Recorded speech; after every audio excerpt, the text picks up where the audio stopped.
Hello, House of Mouse Reviews here, and, well, let's get started. Puss in Boots, The Last Wish. So, before I go into this, I should probably give you my thoughts of the previous films in the Shrek franchise. First off, with the original Shrek, of course with the four Shrek films, I don't hate any one of them, not even Shrek the Third. In fact, honestly, I can't really say I have a definitive favorite with this franchise. I mean, I know a lot of people say, "Oh, Shrek 2 is the best," and I know a few people often say Shrek 1. Honestly, I can't give a solid opinion. It's just which one's my favorite. Like, I just like them all. Even the third and Shrek Forever After, I know people have mixed feelings over it and view them disappointing, but honestly, I can't say I hate them. Honestly, as I said, I like Shrek the Third, and I know a lot of people who do. As for the first Puss in Boots movie, which was DreamWorks' first attempt of giving a side character their own spin-off film. Honestly, with Puss in Boots from 2011, honestly, I really did enjoy it. I thought it was a great sort of new take and more of an action-adventure film than a comedy, and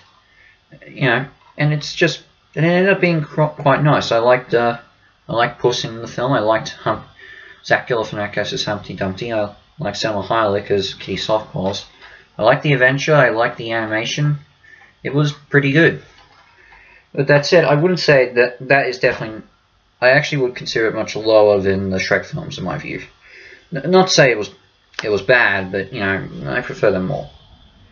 But of course, I don't watch the Shrek films that often anymore because of how desensitized I've become of the memes. I know that's kept a lot of Shrek in popularity, but look, I just don't give a damn what people say about them. I know it's now a meme, and I get it, but I'm getting sick of it. But now we come to this sequel. Now this has been actually in production for a long time. Like, it's been restarted multiple times with DreamWorks. But eventually, I did hear it was back in track around, I would say, maybe December 2020, January 2021. And I was like, alright. Of course, Antonio Banderas confirmed he was returning, and Salma Hayek announced she was returning as Kitty Softballs. So, then again, I was just waiting to see what they'll do with this. And the first trailer seemed promising, but it looked like DreamWorks, even with the change of animation style. Now it's looking more like the bad guys in Spider-Man Into the Spider-Verse. But with that said, I was still optimistic, even though the recent anime movies I've seen this year haven't had a great impact, honestly. I think the last great animated film I've seen was DreamWorks' How to Train Your Dragon: The Hidden World. So going into this, I sit down and watch, and in an early screening, because I am going away on holiday, I was able to find out, and I loved it. This surprised me. This is actually the best anime movie this year by far. I mean, that's released in theaters. I'm not counting any of the Netflix stuff. I mean, a lot of the stop motion stuff on Netflix is really good. I mean, Guillermo del Toro's Pinocchio and Henry Selick's Wendell and Wild, they're great. But yeah, this is clearly the best in theaters and has really sparked a massive change in DreamWorks. I mean, this and The Bad Guys have sort of sparked a revolution in DreamWorks animated films. It's unbelievable. Which, both of them share the same animation style. But yeah, let's get on to the story. So, the film immediately reveals, in fact, even in certain pages, Wikipedia pages and that, or DreamWorks Wiki, this confirms this takes place after Shrek Forever After. And I'm grateful for that, because one of my problems with Puss in Boots was the first film was you never quite knew where this took place. It's probably hinted that it was a prequel to the Shrek franchise, but it's not entirely established. But in here, you merely get it, especially with the appearance of Gingy in the opening. In fact, it actually kind of maybe reveals why Puss leaves far, far away in the end. But I'll get to that. A little bit. But yeah, no. But moving on. So Puss in Boots is still the adventure-seeking outlaw that we know and saw from the Shrek films and his first film. But unfortunately, he has run out. He's up to his He's now up to his 9th and final life after he, well, saves a town from a giant. His doctor requests that he retire, and though he's reluctant at first, after getting an encounter with a big ferocious wolf, he agrees that he has to retire and hang up his hat and boots, basically. While there, however, he's drawn back into his old life when a group of fellow outlaws known as Goldilocks and the Three Bears attempt to capture him in order to help them find the wishing star, which is supposed to grant whoever wishes on it and their greatest desire.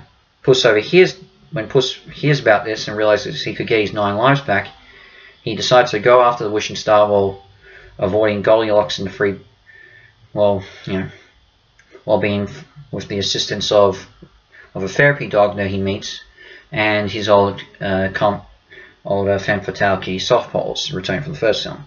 All the while being pursued by Goldilocks, the Three Bears, the wolf who's trying to kill him, and of course, and Jack, and Big Jack Mendes, I think it is, or whatever, I forget that. I'll look it up later. So what works in this film is actually, along with the story being pretty easy to follow, what I like most of all is actually the character analysis and development of Puss. I feel like I've learned a lot more about him for the first time since Shrek 2. Even the first movie, I get his past and upbringing and why he was an outlaw, but this gives a bit more development into him, especially as we see his fear of death, which this film handles entirely perfect. It shows why a person like this can be afraid of death, and my gosh, that wolf. Just give me a sec, I need to grab this. Yeah, the wolf in this is one of the best villains I've seen in an anime movie by far. I mean, you don't know much about him, but he's so intimidating. I was a little bit concerned when I heard there'll be a big bad wolf in this, because I had no idea why they would want to make another one, considering what we've got that in the main series, in the main Shrek franchise. But I don't even think he is one. He's basically, death. He's the Grim Reaper of this universe, and my gosh, he's pretty good. And yeah, I got to give major credits to John Maloney. I think that. Actually, no, it's not John Maloney. Someone else. Wagner Moura. He is perfect in this as the wolf, by far. Yeah. Oh, that's who it is. Jack Horner. That's what I got confused. That's who John Maloney plays. Sorry. The animation is fantastic. I love this animation. I mean, obviously this is the same as the bad guys, but I would say it's more closer to like Spider-Man to the Spider-Verse, but it embraces it like mad. The action scenes are grand. They are fantastic. It is so fast-paced. Honestly, I haven't seen this fast-paced animation since, well, I would say the first 3, the Hotel Transylvania movies. So to combine that with the stylized animation of Into the Spider-Verse, you get this, and it's unbelievable. I mean, as I said, the action scenes are great. The opening scene with Puss saving the village from the giant is handled pretty well. I love the scene I love the climax. It is just fantastic. I think I like the humor in this. The humor is handled pretty well. There were some funny moments that got me actually laughing. And what I think is great by far, no fart jokes. Oh my gosh, I felt so good seeing that. I mean, there is a little bit of toilet humor, but it's toilet humor that isn't overly used. Like, I think I've stated before, I'm getting desensitized a lot to kids movies that use fart jokes just for the sake of forced comedy. So to get this in this, especially because it is in the Shrek continuity, it is like a breath of fresh air, and I'm grateful for it. I love, as I said, I think the villains are all good. I thought Goldilocks and the Three Bears are pretty good rivals too. They're especially Goldilocks. I like the journey they go through. I like how even they are a very both dysfunctional and caring family unit. And Jack Horner, geez, he's quite intimidating. Kind of like the wolf more, but he's he's pretty good too, especially with all how he's a fairy tale collector and has collected all these memorabilia and uses that to his advantage to catch Puss and Kitty. The voice acting is great. I've already mentioned John Mulaney and Wonka Morale, but of course you've also got Harvey Galena as the therapy dog that accompanies Puss. He is great. And I also like Divine Joy Randolph, and I forget who was over. Anthony Mendez as the Doctor. You know, Kevin McKenna as this incarnation of Jiminy Cricket is kind of hilarious, and Ray Winstone is also great too, who you may remember from Black Widow. Of course, the returning of Salma Hayek is great. Antonio Banderas, I mean, love him. He is great. This is probably his best performance of Puss in my view. But the one that I love the most is Florence Pugh as Goldilocks. Oh my gosh, she is fantastic as Goldilocks in this. I loved her in it. I mean, looking back on the other movie of hers I reviewed this year, which was well, yeah, jeez, don't worry, darling. That's right. Even though I still don't like that movie, and I will admit it's probably gone, my opinions of it have decreased even further, I thought she was one of the best things in it, and yeah, she's in a much better movie, and she really uses her talents to perfection. Honestly, can't wait to see what else she comes up with. What she stars in next. I'm really going to be quite a big fan. I think, and you know, as I said, I think, and the references to Shrek are handled pretty well. I mean, I'm pretty sure in the trailers you know that Gingy makes an appearance, but I do also Pinocchio does too. But you know, even then you do get hints of the references to Shrek continuity and the first Puss in Boots as well, flashbacks and that, and a little bit of a hint towards the ending, which kind of does. I'm not going to reveal what happens in the ending, but if this is a tease for a Shrek 5, I am okay with it, but I'm not going to say much. I will, but yeah, honestly, I have no problems with this at all. Really, this is a perfect family film. Go see this when it comes out in theaters for the mainstream on Boxing Day. I would maybe, yeah, as I said, this is fully released on Boxing Day, but I managed to get a select screening. But yeah, just go in and watch it. It is, when it does fully get released, it is fantastic. The best anime movie I've seen in theaters this year and for a long time. And as I said, I am proud to see this change in DreamWorks Animation. I mean, their two films this year probably are in the running for the Academy Award. I mean, honestly, I think they're better than probably than what Disney's released with, well, Strange World, and even Lightyear and Turning Red, which, yeah, I kind of don't see as special. Either one of them, they're fine. But yeah, these two deserve to be nominated for, both this and Bad Guys deserve to be nominated for an Oscar. Which is a bit more interesting to see what DreamWorks is releasing what DreamWorks is releasing next year with Trolls 3.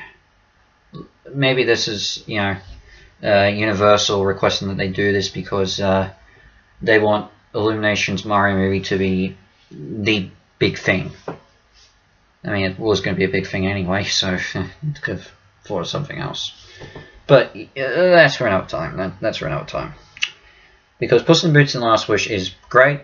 Go see when it's released fully. When it's released, well, officially. If it's I know it's already out in America. Go watch that. Out there, it is fantastic. It gets a 9.5 out of 10 hat stars. Definitely one of the best movies I've seen this year, by far. So, well, of course I've got to go back to my Christmas reviews, which, as I said, is my next one is Disney related. Ooh, have I got some things to talk about that? And as for the last movie I will see in theaters this year, Avatar: The Way of the Water. Whew. Gonna be interesting how that fares. Because I don't like the first movie, but Wondering what makes James Cameron think. Maybe this film will explain to me why James Cameron thinks this show is going to make a 5-film franchise out of this. We'll get to that when we get to that. But in the meantime, I'm going back to the Christmas reviews next, which, as I said before, is Disney related. In the meantime, this is Hassa from Hassa Reviews out, and I shall see you for my next video. Ciao!